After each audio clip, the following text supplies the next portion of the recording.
আমরা গঙ্গা যমুনা নদীর ঘাট পেরিয়ে বাসে করে যাচ্ছি মন্দিরের দিকে। তো তোমরা টোটোতেও যেতে পারো, আমরা বাসেই যাচ্ছি।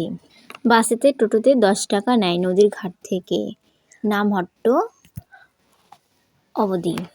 তো আমরা নামহট্টয় গিয়ে উঠব। তো দেখো মন্দিরের গেট চলে এসেছে। তো এখানে আমরা নামবো না, আমরা আরেকটু গিয়ে নামবো নামহট্টর কাছে। যেহেতু আমরা নামহট্টর টিকিট বুক করেছি, সেখানেই থাকবো।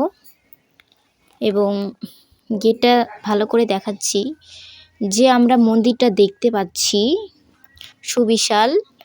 এটা গেট না, এটা হচ্ছে এই মন্দিরের গেট। চলো মন্দিরটা দেখাচ্ছি।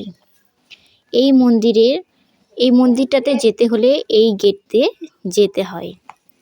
তো বিকেল হয়ে গেছে, তাই ছবিটা একটু ঘোলা।